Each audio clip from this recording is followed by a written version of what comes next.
히로토, 모든 것은 지나가는 법이란다. 지금 네 마음을 차지한 그 기분, 그건 모노노 아와레라는 거야. 삶의 모든 것이 덧없게 느껴지는 감정이지. 태양, 민들레, 매미, 해머, 그리고 우리 모두 다. 인간은 누구나 제임스 클러크 맥스웰이라는 물리학자가 정리한 방정식에 지배당한단다. 그래서 우리 모두 결국에는 사라질 운명을 타고난 짧은 패턴일 뿐이야. 그 수명이 1초든 아니면 100억 년이든.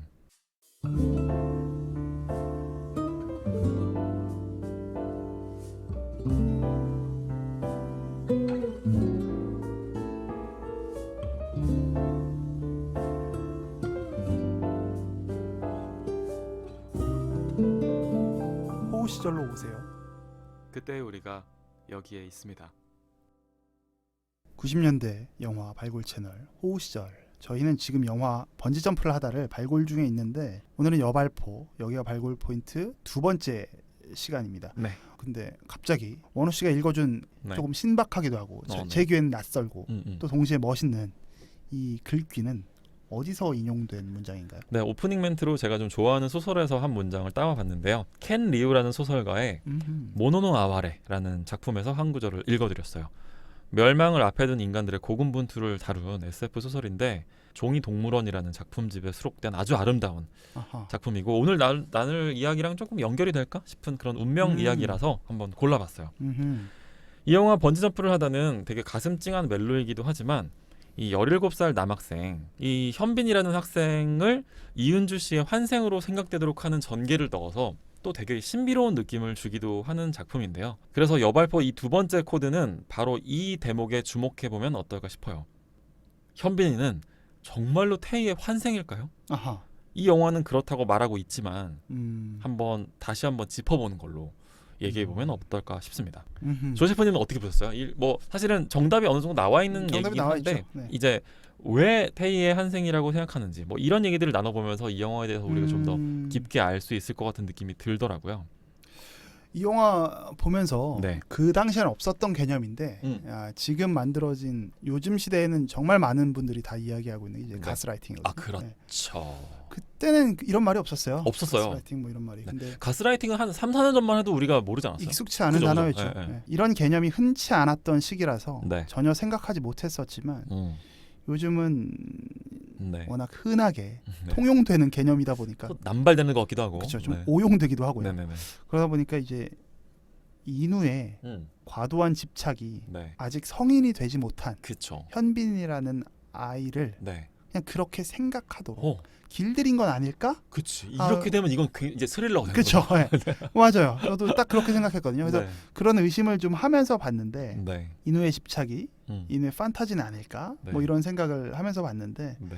하지만 뭐 감독은 현빈 역시도 인우가 단지 좋은 선생 정도의 수준을 네. 넘어서는 감정이었음을 영화의 마지막에 보여줬죠. 그러니까 결국은 이 영화 정말 과도하리만치 떡밥 회수를 다 하거든요. 맞아요. 그래서 관객이 열린 해석을 하게 하는 부분은 전 좀 네, 차단하고 있어요. 네, 좀 약간. 제한돼 있고 음. 그렇기 때문에 동성애 논란이 일었던 게 전 좀 신기했던 거예요. 네. 이렇게까지 차단을 했는데 왜 굳이 네네네. 떡밥을 다 회수했는데 왜 거기에 동성애 논란 그치. 얘기하는 거야? 그냥 남자 둘이 서 있는 게 싫었던 뭔가 그렇죠. 그런 네. 정도죠. 근데 그거 자체도 너무 이제 수용할 수 없는 정서였던 네, 거죠. 맞아요. 관객들은. 근데 인우가 갖고 있는 착각이나 착시라는 단서가 나왔다면 네. 현빈이가 네. 태희의 어떤 현신의 모습이 환생의 모습이 아니라고 추정할 수도 있을 텐데 네. 그런 모습이 나오지 않았기 때문에 네. 이건 정말로 그냥 멜로 영화다. 네. 이 영화에서는 뭐 그런 것 같아요. 그렇다라는 거고. 하지만 외부인들이 보기에는 네네. 이거를 가스라이팅으로 볼 수도 있지 않을까? 사실 뭐 라이터라든지 뭐 이런 둘만이 알아볼 수 있는 사인이라든지 뭐 새끼손가락을 세우고 커피를 마신다든지 이런 거는 인우랑 태희가 둘밖에 모르는 거잖아요. 그렇죠. 네. 그러니까 우리가 영화 속에 있는 어떤 엑스트라라고 하더라도 되게 그 두 사람의 그 사랑을 과연 그렇게 받아들일 수 있었을까에 대해서는 저도 생각하게 되긴 하더라고요. 그 밖에 있는 사람들은 완전히 이해 못할 것 같고요. 그죠. 그래서 네. 완전히 이해하지 못하기 때문에 네. 그 사람들이 번지 점프를 하는 게 아닐까 싶어요. 이 사회에서 더 이상 네. 살아가기보다는 네, 자신의 어떤 가정이나 사실 뭐 현빈이도 다 부모님 있었을 거고 할 텐데 그렇죠. 그냥 사라져 버리는 거잖아요, 이 세상에서. 그러니까 나라는 우주랑 네. 너라는 우주가 만났는데 이 우리가 살고 있는 우주에서 못 살게 되는 거죠. 그렇지. 그래서 다른 우주로 떠나는 거고. 다시 태어나자. 네. 우리 같이 리셋하자. 그렇죠. 그래서 번지 점프를 하는 거고. 저는 이 영화에서 가장 그래서 인상적으로 남는 부분은 네. 전미선 씨의 역할이에요. 오, 이거 재밌는 포인트. 왜 그러냐면 뭐 별 대단한 이야기를 하는 건 아닌데. 그 인우의 아내 캐릭터. 그렇죠. 애 엄마. 네. 태희라고 이야기를 하잖아요.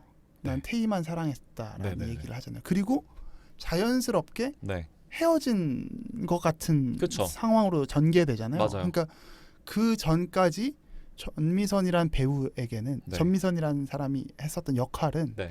그러니까 태희의 서사를 알고 있었던 게 아닐까 싶은 거죠. 아. 인우에게 태희의 존재를 알고 있었고 네. 이전의 여자친구로서 저는 약간 그런 추정을 해봤어요. 아, 첫사랑 이야기를 알고 있었다. 알고 있는데 어. 여전히 음. 거기서 헤어나오지 못하는 어. 그 인우의 모습을 통해서 네. 단념했던 게 아닐까. 오, 이거 신박한 해석인데. 왜냐하면 그 처음에 전미선 씨가 인우에게 네.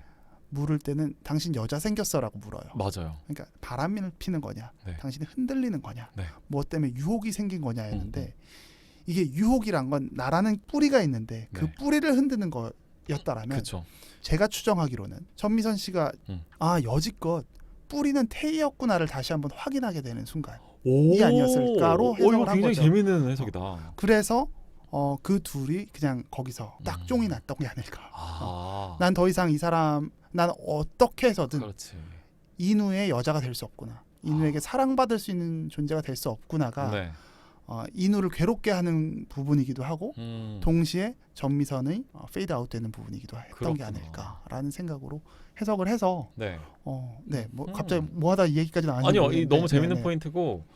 근데 그렇다면 현빈이의 부모님은 사실 이 영화에서 전혀 드러나지 않거든요. 그렇죠. 네. 현빈이의 경우에는 그 홍수연 씨가 연기한 현빈이 여자친구만 그냥 네네네. 그냥 연을 현빈이 어떤 끊고 존재. 예, 그냥 이제 이병헌 씨한테로 가는 뭐 그런 건데 그 마음이. 걔네 둘이야 뭐 고등학생 때 만난 거니까 상관이 뭐 헤어질 수도 있다고 치더라도 네네. 현빈이의 부모님 입장은 사실 되게 날벼락인 거잖아요, 이거는. 네네. 그러니까 저는 말씀하신 내용 들으면서 우리가 마치 선물에서 이정재가 연기한 그 캐릭터 하나를 중심에 놓고 나머지 캐릭터들을 전부 다 소비시켜버리는 그런 거에 대해서 좀 네. 비판적인 입장을 견지했었는데 사실 비슷한 코드가 이 영화에서도 맞습니다. 나오는 네. 게 아닌가라는 맞아요. 생각이 들었거든요. 네. 동의하시는 거군요. 네네. 약간 이병헌 가족이나 네. 이런 사람은 그냥 장치로 소모해버리고 그 딸이 그쵸. 무슨 죄가 있어요. 그렇죠.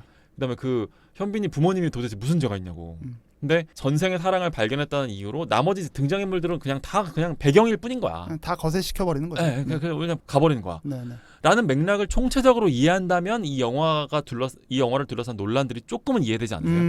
네네. 너무 무책임한 사랑 아니야? 라는 그쵸. 어떤 비판.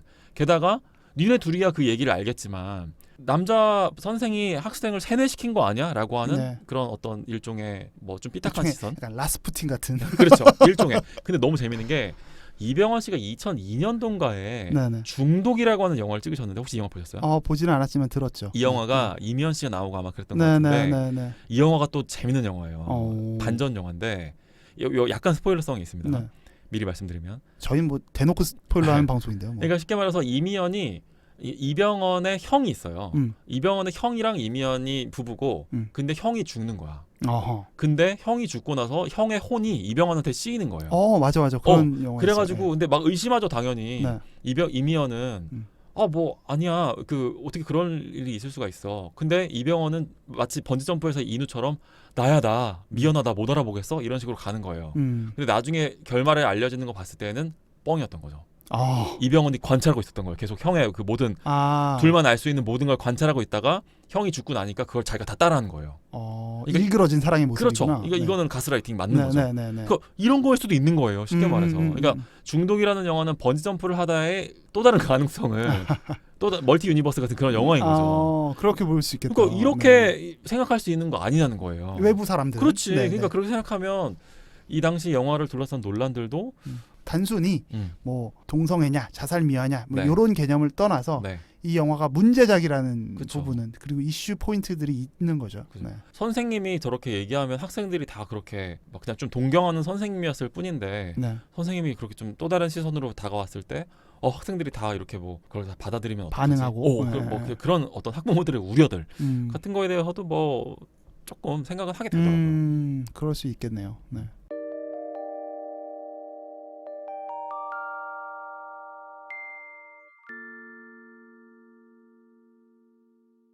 저희가 본의 아니게 네. 자꾸 386 세대에 대한 세대론을 언젠가부터 좀 이야기를 하게 되는데 그거는 그 세대를 싫어한다라기보다는 네.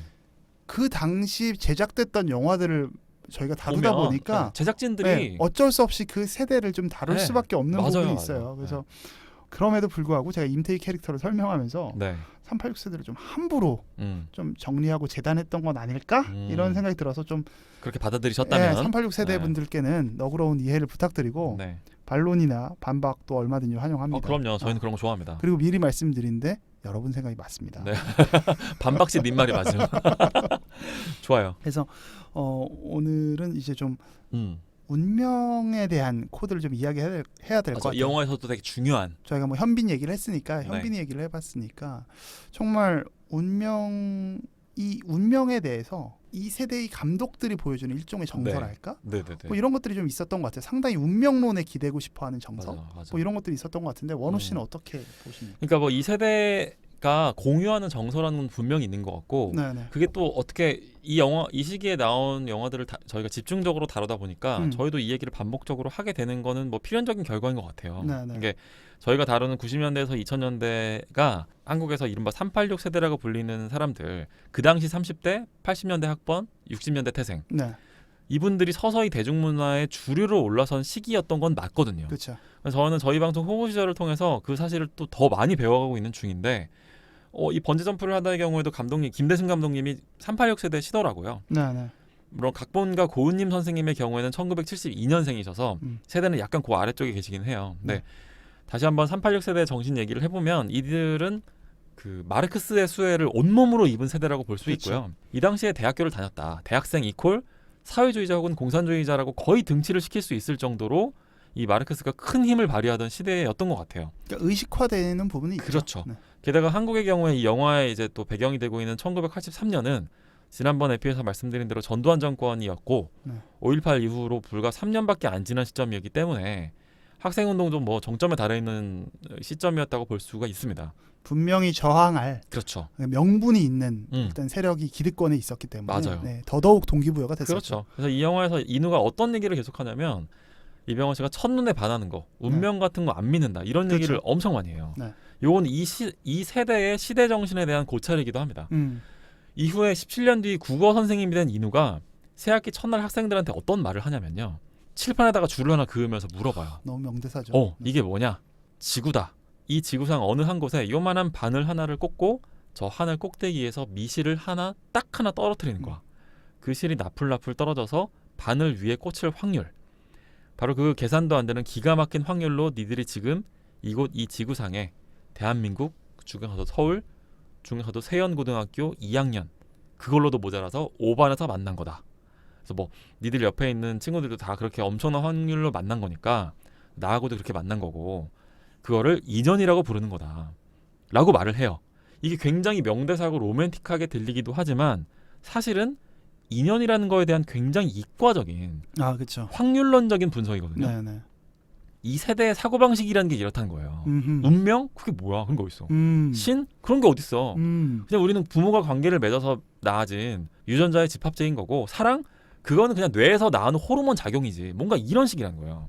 하지만 이렇게 생각하면서 대학생 시절을 보냈던 386 세대들은 점점 나이를 먹으면서 세상의 다른 얼굴들을 보게 됩니다. 그리고 점점 눈에 보이지 않는 것들의 존재를 인정해 나가면서 어른이 돼가는 거죠. 그 어른의 모습을 저희 방송에서 맨 처음으로 포착했던 게 바로 8월의 크리스마스의 정원이라는 캐릭터 그렇죠. 한석규의 모습이었고요. 이 영화 번지점프를 하다 이병헌 씨도 비슷한 세대의 모습을 전 보여주고 있다고 봐요. 그 한때는 운명 같은 건 아예 믿지 않았지만 이제는 운명 정도가 아니라 환생을 믿는 사람으로 거듭난 거죠. 이 시기에 제작된 한국 영화들을 보면은 이렇게 386 세대들의 심경 변화를 잘 그려내고 있는 걸 자주 볼 수 있는데 저는 한국 영화를 발굴할 때는 이런 시대상의 변화나 세대의 변화를 살펴보는 작업도 되게 재밌는 것 같아요. 네. 조세프님은 혹시 이 세대에 대해서 조금 다른 생각이 칠 수도 있을 것 같은데. 뭐 굉장히 비슷한데 네. 저도 그 이전의 세대 산업화 세대는 현실적으로 처자식 먹여 살리고 그렇죠. 부모 형제를 경제적인 곤궁에서 구출한다는 어떤 당면한 목표가 맞아요. 분명했어요. 맞아요. 근데 그런 386세대 이후에 90년대 X세대는 저희가 자주 인용했었던 네네. 이제 그런 가르침은 됐다라면서 그렇죠. 산업화와 완전히 다른 길을 가는 면이 이제 생성되기 맞습니다. 시작하거든요. 네. 그런데 386은 좀 낀 세대의 특성이 드러나요. 네. 그래서 이들은 당위적으로는 민주화를 부르짖고 남북 화해의 필요성을 부르짖고 네. 미 제국주의를 타도하자고 주장했었죠. 그렇죠. 근데 물론 모든 분들이 그랬다는 건 아니지만 386이라는 그룹이 갖고 있는 이미지는 주류의 정서. 예, 그 색채는 분명히 이런 게 있었다는 맞습니다. 말씀입니다. 근데 그런데 실상 이분들은 가장 미국적인 색채를 사랑했고 네. 할리우드에 열광했고 그렇죠. 제국주의와 다른 이름 패권주의에 네. 내부적으로 되게 찬성했었던 네. 모습이 드러나거든요. 386이라는 한 세대를 비판하려는 게 아니라 네. 인간이 원래 이렇듯 신념과 삶이 달라질 수 있다는 거죠. 네. 그리고 이게 굉장히 자연스러운 일이기도 하다는 거예요. 맞아요. 그걸 굉장히 표리부동하다라고 마냥 욕할 수 있는 사람이 그치. 누가 있냐는 거죠. 그치, 인간은 다 그런 모순을 끼고 있는 거죠. 근데 영화에서 자꾸만 이런 운명적인 코드가 나오는 이유는 네네네. 저는 네, 뭘까요, 그거는? 그 사람들이 그들한테 있어 사랑만큼은 적어도 사랑이라는 만큼은 예, 그 마지막으로 감정만큼은 훼손하고 싶지 않았던 일종의 이데 같은 게 아닐까라는 생각인 거죠. 그래서 그래, 마치 어떤 운명적 초인이 와서 네. 그들을 구원해 줄 것을 기다리는 어떤 초인에 대한 바람이나 갈구가 좋다, 네. 386 세대에 있었던 것 같고 그걸 일종의 대상화해서 만들어내는 네. 그 캐릭터가 테이 같은 캐릭터인 거죠. 너라면 너라면 우리의 이 정서를 다시 그래. 나를 젊음으로 환기시켜 줄 수 있을 거야. 그래. 일종의 뮤즈 같은 거죠. 네. 그런 게 있었던 것 같고 네. 이 영화를 또 저희 두 사람이 좋아하는 이유도 네. 어쩌면 386 세대를 지나서 그 현빈이의 마음됨을 네. 또 우리 동시에 그치. 그러니까 386을 공감할 수 있는 정서가 또 우리 세대한테 있다는 거죠. 맞아요. 네, 맞아요. 지금도 이어지고 있습니다. 그러니까 현빈이가 그 시절 학창 시절을 보내고 있던 우리들을 대변하고 있었던 세대인데 우리는 X세대의 어떤 문화적 키워드들도 받았고 네. 그렇지만 사회적으로는 아직도 주니어 취급을 받고 있고 그렇죠. 어떤 면에선 날카롭다. 이런 부분들이 386 세대가 그 당시 2000년에 고민하고 있었던 것과 굉장히 흡사해요. 맞아요. 그래서 우리 세대 저랑 원우 씨가 향유하고 있는 이 세대가 네. 굉장히 외로움을 많이 토로하고 있어요. 맞아요. 예를 들어 회사에서도 우리 밑에 있는 애들은 갑자기 그냥 가. 우리 위에 있는 사람들은 우리한테만 일을 시켜. MZ. 그래서 이 전기 밀레니얼이라고 할 수 있는 나만 남아서 야근을 해. 애들한테 뭐라고 하면 애들이 뭐라고 하거든. 그리고 우리는 배운 게 도둑질이라고 절대 못 나가요. 우리는 못 나가. 그래서 전 잘 나가긴 합니다만. 그래서 그렇게 하세요. 네. 근데 그 정서가 있잖아요. 그 그렇죠. 감각이. 그래서 우리가 386을 비판하면서 네. 동시에 386의 어떤 모습을 보고 있는 것 같은 그치, 거예요. 그러니까 일종의 저도 386을 비판하고 있지만 이게 내 안에 내재된 어떤 자기 혐오 같은 느낌이 들 때가 있어요. 맞아요. 나도 그런 것 같아. 제가 최근에 좀 엉뚱한 얘기일 수도 있는데 범죄도시 2라는 영화를 봤거든요. 보셨어요? 저 아직 못 봤는데. 이게 이제 범죄도시 1편도 인기가 많았고 네. 2가 이제 뭐 엄청나죠? 똑같은 내용이에요. 네. 마동석의 그 먼치킨 캐릭터고 마동석이라는 경찰이 네. 막 그냥 휘두르고 다니는 내용이에요. 그렇죠. 이제 2편은 베트남으로 갑니다. 베트남으로 가가지고 베트남의 막 그 열악한 치안 여건에서 막 손석구를 마음 놓고 부시는 거구나. 그렇게 하고 진짜 막 사람이 때리는 느낌이 아니라 그쵸. 그 펀치 음향에다가 네, 이렇게 네. 베이스 음을 집어넣었더라고요. 그 사람이 사람을 때리는데 이런 소리가 나요. 정말. 근데 저는 그걸 보면서 이게 사실 논리적으로는 되게 말이 안 되고 그쵸. 저런 경찰은 사실 있으면 안 되거든요. 그러면 안 되죠. 공권력의 정말 과잉 진압이 맞아요, 저거는. 네. 근데 보면서 우리가 이런 류의 그런 공권력이 됐건 뭐가 됐건 이런 힘에 지금 매혹되고 있구나 라는 생각이 들더라고요. 이 영화가 지금 이제 1000만 명을 향해 가고 있단 말이에요. 대단하네요. 그러면서 저는 지난번 대선에서 윤석열 후보와 이재명 후보가 격돌했던 것도 결국은 힘에 대한 동경의 대결 아니었나라는 생각이 드는 거예요. 그렇죠. 윤석열도 뭔가 그 나쁜 사람들을 물론 잡아서 이렇게 힘을 집행하는 역할이었던 거고 이재명도 어떤 유능함의 어떤 아이콘이었잖아요. 그렇죠. 그러니까 그런 류의 힘에 우리가 매혹되고 있는 시대라고 했을 때 말씀하신 지금의 그런 초인이 나타나서 철인이 나타나서 내가 갖고 있지 못한 어떤 완벽함을 갖고 있는 어떤 대상이 우리가 갖고 있는 이 삶의 모든 복잡다단한 문제들을 한 번에 일소시켜주기를 바라는 판타지들이 사랑 영화로 투영되면 이런 뭐 여성 캐릭터를 만드는 거고 액션 영화로 투영되면 마동석을 만드는 거고 저는 그런 거 아닌가 싶더라고요. 그 일종의 초인에 대한 해석의 변주다. 네. 뭐 이런 말씀이신 것 같고. 그래서 이 세대로는 결국에는 저는 처음에는 막 8월에 크리스마스 때만 하더라도 막 신나게 막 깼는데 네. 생각해보니까 그 안에 내 모습이 있는 거예요. 그렇죠. 네. 그래서 그런 것들을 또 배워가는 겸손해지는 네, 점점 더 그런 흐름으로 가고 있는 저희 또 두 남자의 호우 시절이다. 라고 말씀을 드리면서 네, 이쯤에서 다음 에피로 넘어가 넘어가 보도록 하죠. 좋습니다.